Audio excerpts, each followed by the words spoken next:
the bite that shook the station. The diplomatic station Harmony's reach floated above the blue-white world of Asteris Prime like a shining city among the stars. Thousands of vessels arrived and departed from its docks every day, carrying representatives from dozens of species across known space. Today, however, the station buzzed with unusual tension. The Carracks had arrived. For most of the galaxy, the Carracks were the closest thing to living nightmares. Towering, heavily built, and equipped with powerful jaws and razor-sharp claws, they were apex predators from a death world few outsiders dared visit. Although they had been members of the Galactic Assembly for decades, many species still regarded them with suspicion.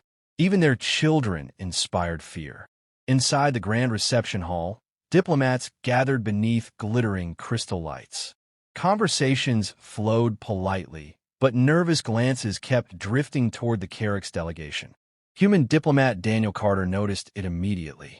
"They're staring again," he said quietly to his assistant. His assistant nodded. Most species still aren't comfortable around them. Daniel looked across the room. The Carracks representatives stood calmly near the center of the hall, speaking with assembly officials. Despite their intimidating appearance, they seemed perfectly professional. "They're here for peace talks," Daniel said. "Not a hunt." Before his assistant could reply, a sudden alarm sounded. A sharp cry echoed through the chamber. Several heads turned. Then came another shout. "The cub!"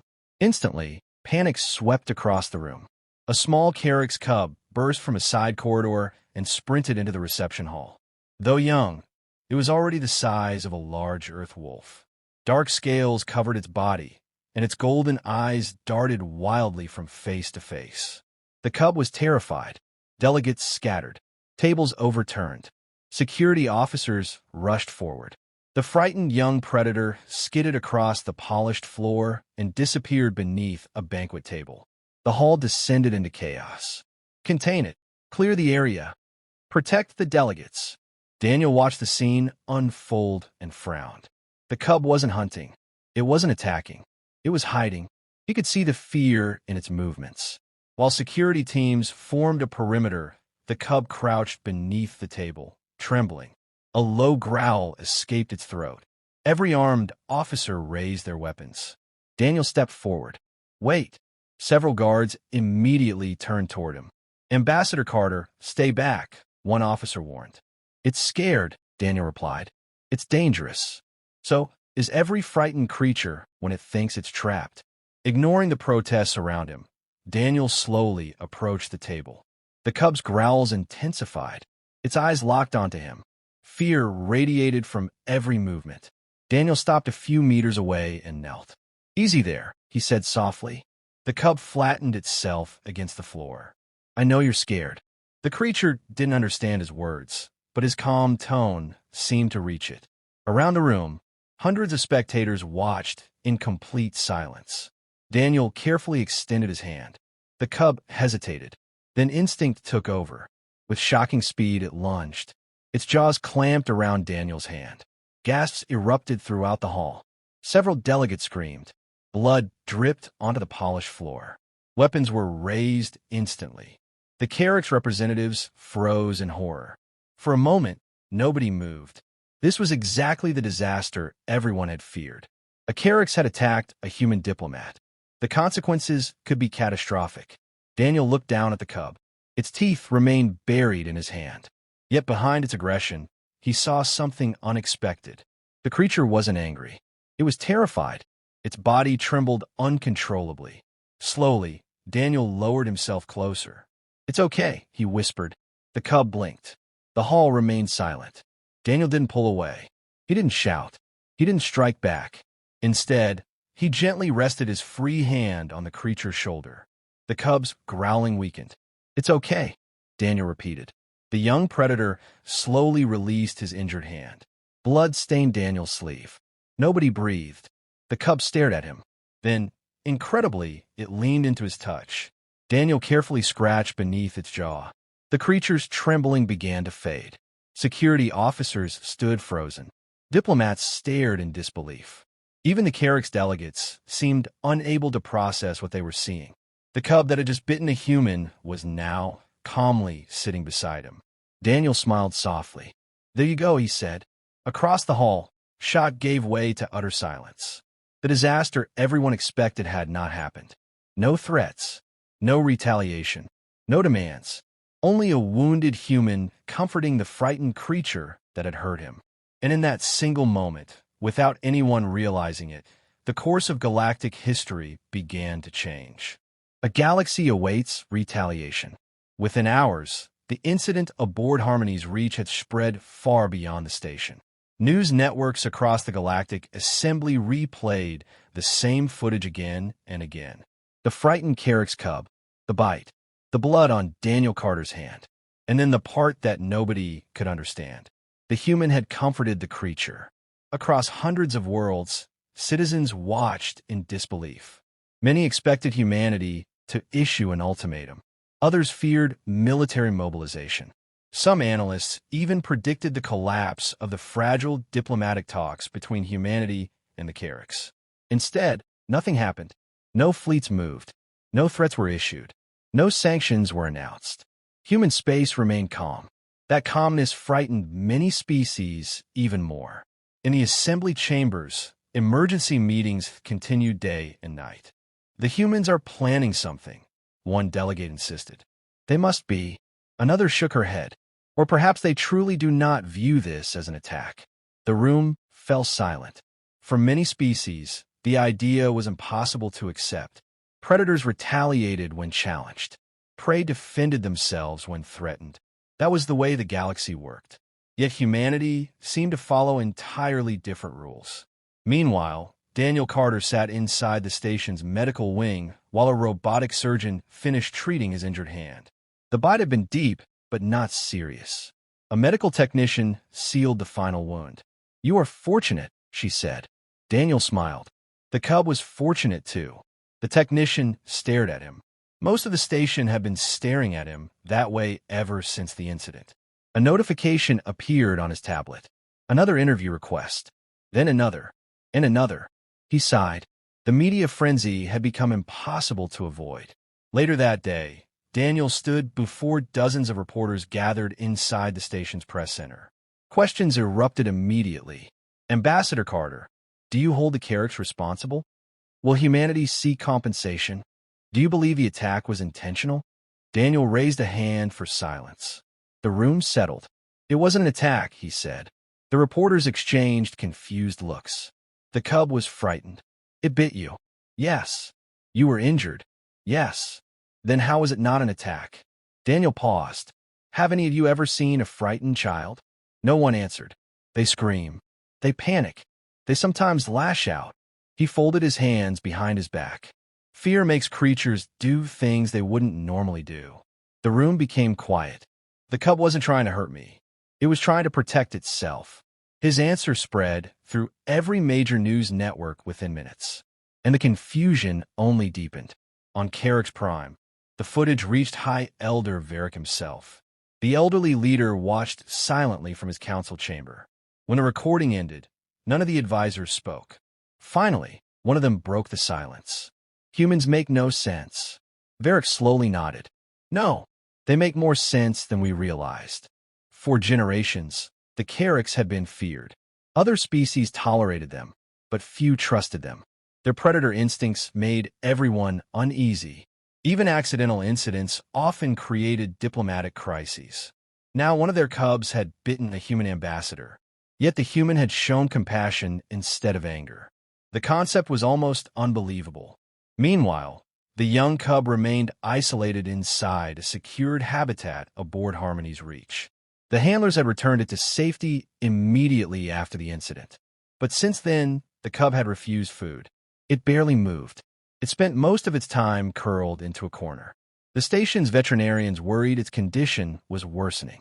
When Daniel received the report, he frowned. "Has anyone visited it?" "Only handlers," one official answered. "And they say it becomes agitated whenever they approach." Daniel thought for a moment. Then he made a request that shocked everyone. "I'd like to see it." The room erupted with objections. "Absolutely not. It already injured you. The risk is unacceptable." Daniel listened patiently. Then he lifted his bandaged hand. It injured me because it was scared. He looked around the room. If it's still scared, leaving it alone won't help. 2 hours later, after endless debates and security preparations, permission was granted. A team of guards escorted Daniel toward the habitat chamber. Behind reinforced glass, the cub lay motionless. Its golden eyes opened as the door slid aside. The moment it saw Daniel, something changed. The fear vanished. The cub immediately stood. The guards tensed. Weapons remained ready.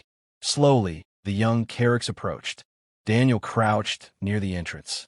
For several seconds, neither moved. Then the cub gently lowered its head against his shoulder. The guards stared in disbelief.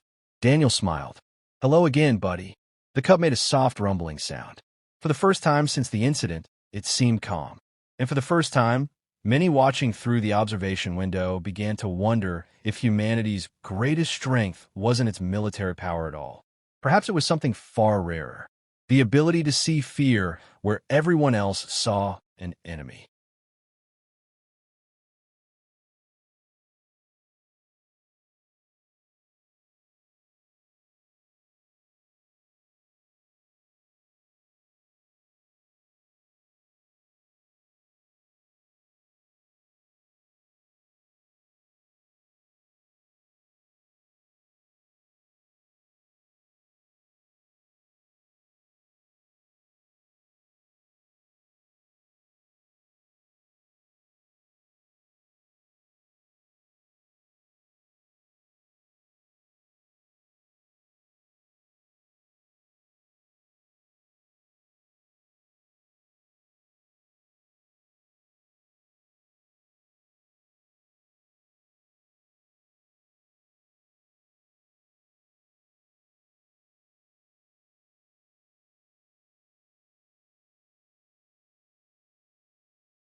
The cost of remembering.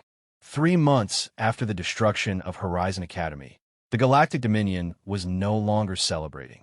It was bleeding, not from massive fleet battles, not from planetary invasions, but from 1,000 precise cuts. The attacks continued relentlessly. Every week, another official disappeared. Another military installation went dark. Another weapons manufacturer suffered catastrophic sabotage. Every target had one thing in common: a connection to New Dawn. Humanity had drawn a line across the stars, and everyone involved in the massacre stood on the wrong side of it. The most frightening part was not the destruction. It was the restraint. Human forces never targeted civilians. They never attacked schools, never bombed cities, never struck hospitals. Even Dominion citizens who hated humans were forced to admit the truth. Humanity was pursuing accountability, not blind revenge. The distinction mattered, and it terrified those who had ordered the massacre.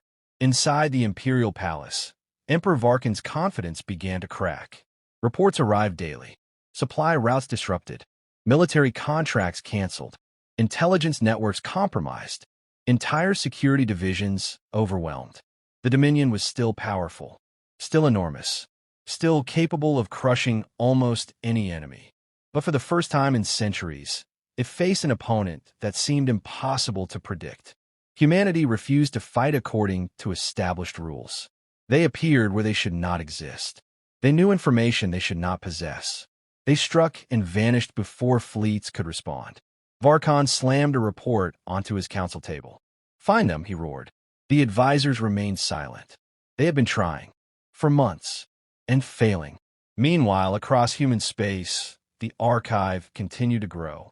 What had begun as a memorial had become something more. Every citizen could access the stories of the 5,731 children. Students learned their names. Workers carried memorial badges.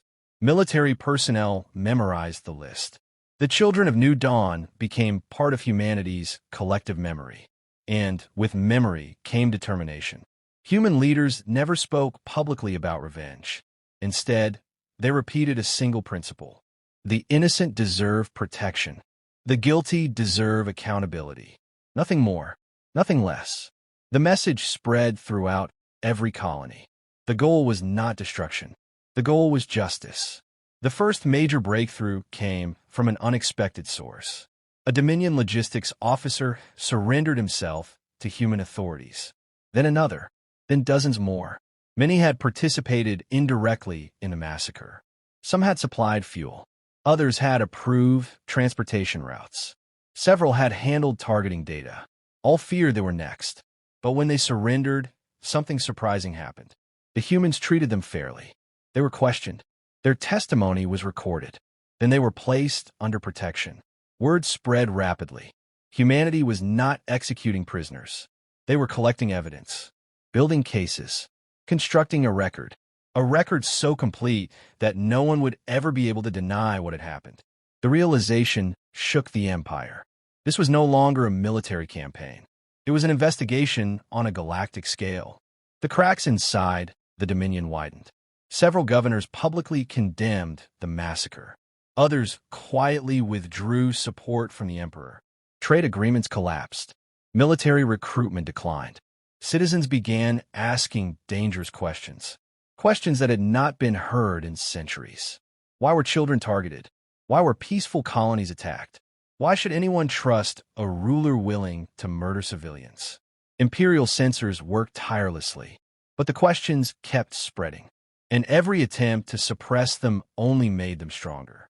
Then came the release. A single data package transmitted across thousands of systems. Human intelligence had gathered months of evidence. Authorization codes, military orders, internal communications, video recordings, everything. The package documented exactly how the attack on Horizon Academy had been planned, exactly who approved it, exactly who executed it. For the first time, the entire galaxy saw the truth. The massacre had not been an accident, not a malfunction, not a battlefield error. It had been deliberate. The outrage was immediate. Even species that feared the Dominion could no longer remain silent. Governments issued condemnations. Former allies distanced themselves from Varkon. Several neutral powers openly sided with humanity. The Emperor's political support began to crumble. Enraged, Varkon finally abandoned restraint. He ordered a massive military offensive. Entire fleets were mobilized. Hundreds of warships crossed into human-controlled space. The Emperor intended to crush humanity once and for all. The galaxy watched nervously. Many expected human defenses to collapse. The Dominion still possessed one of the largest militaries ever assembled. Then the battles began, and everything changed. Human fleets revealed technologies no intelligence service had known existed. Advanced electronic warfare blinded enemy sensors. Autonomous defense networks shattered missile barges. Experimental propulsion systems allowed human ships to appear where they were least expected. Dominion formations fell into chaos. One fleet after another suffered defeat. Not annihilation, defeat. Human commanders continued offering surrender terms before every engagement. Thousands accepted. Thousands more refused and lost. Within weeks, the myth of Dominion invincibility was dead. As Imperial forces retreated, historians throughout the galaxy began studying humanity more closely. One discovery appeared repeatedly. Across thousands of years of human history, a common theme emerged. Humans remembered. They remembered tragedies. They remembered heroes. They remembered victims. Entire civilizations had risen and fallen on Earth. Yet humanity carried memories forward generation after generation. For humans, remembrance was not passive. It was a responsibility, a promise. And suddenly the meaning of that one-word message became clear. Remember, it had never been a threat. It had been a declaration, a statement that the children of New Dawn would never be forgotten, no matter how long it took, no matter how powerful the enemy, no matter the cost. By the end of the third month, rebellion spread throughout Dominion territory. Several sectors declared independence. Military officers resigned rather than obey imperial orders. Governors stopped sending taxes to the capital. The empire that had ruled for 8,000 years was beginning to fracture. And at the center of the storm stood Emperor Varkon. For the first time in his reign, he looked out from the towers of Kairos Prime and saw a future he had never imagined. A future where the Dominion could lose. A future where he could be held accountable. A future created by a single decision. And by 5,731 children whose names humanity refused to forget. Far beyond the capital, human fleets gathered at the edge of imperial space. Their engines burned like stars in the darkness. The final chapter of the conflict was approaching. And for the first time since receiving that message, Emperor Varkon felt something he had not experienced in centuries. Fear. The meaning of one word. 6 months after the massacre at Horizon Academy, the impossible had happened. The Galactic Dominion was collapsing. Not because humanity had conquered it, not because its fleets had been destroyed, but because the Empire had lost something far more important. It had lost belief. For thousands of years, the Dominion had ruled through fear. Entire species obeyed because they believed resistance was hopeless. Now that belief was gone. Governors resigned. Military officers defected. Entire sectors declared independence. Citizens questioned orders they would once have followed without hesitation. And at the center of it all stood a single man, Emperor Varkon, the ruler who had ordered the deaths of 5,731 human children. The ruler who had believed terror would secure obedience. The ruler who had laughed at one word. Remember, the final confrontation did not occur above Earth. It did not occur above New Dawn. It happened over Kairos Prime itself. Human fleets emerged from hyperspace by the thousands. The sight stunned the galaxy. For months, humanity had hidden the true size of its military mobilization. Now every observer understood why. Vast formations filled the darkness between planets. Carriers, battleships, defense platforms, support vessels, a united human armada unlike anything in recorded history. The Imperial Navy rushed to respond, but many commanders refused. Some surrendered immediately. Others powered down their weapons. A few even opened communications with the approaching humans. The Empire's greatest weapon had become its greatest weakness. Its people no longer trusted the Emperor. Within hours, human forces surrounded Kairos Prime. The capital world stood exposed. The final battle everyone expected never came. Instead, humanity sent a transmission. A simple offer. Surrender those responsible for the massacre. Submit them to trial before the Galactic Assembly. The war ends immediately. No occupation. No conquest. No destruction. Just accountability. The Imperial Council begged Varkon to accept. Even his senior generals urged cooperation. But the Emperor refused. He stood before his advisors, furious. "I'm a Dominion," he shouted. No ruler answers to subjects. No emperor answers to history. The room fell silent. Several officers exchanged glances. For the first time, they saw not strength, but weakness, not leadership, but arrogance. And they realized something terrible. The Emperor still believed power placed him above consequences. Humanity had spent 6 months proving otherwise. The arrest occurred before dawn. No dramatic battle. No heroic last stand. Imperial guards entered the throne room and informed Varkon that he was relieved of command. The Emperor stared in disbelief. "You dare?" One officer met his gaze. "No, Your Majesty." He activated a recording. Thousands of names appeared in the air. 5,731 names. Children, students, dreamers, lives that would never continue. "We remember them," the officers said quietly. For the first time, Varkon had no answer. Weeks later, the former emperor stood before a tribunal assembled by the Galactic Assembly. Representatives from hundreds of species watched. Evidence filled entire archives. Orders, communications, authorizations, witness testimonies. The massacre could not be denied. Neither could responsibility. At the conclusion of the proceedings, humanity's chief representative was invited to speak. The chamber fell silent. The human approached the center platform, then looked directly at Varkon. "You received our message 6 months ago." The former emperor remained silent. The human continued. You thought it was a threat. It wasn't. A display activated behind him. Images of the children appeared. Thousands of faces. Thousands of smiles. Thousands of futures stolen. It was a warning. The chamber remained perfectly still. You believed those children would become numbers. You believed fear would erase them. You believed history belonged to the powerful. The representative paused, then spoke the word that had shaken an empire. Remember. His voice echoed through the chamber. Because humans remember our dead. We remember names. We remember sacrifices. We remember injustices. And eventually, we remember how to answer them. No one spoke. No one needed to. The lesson had already been learned. Years later, the Dominion existed only in history books.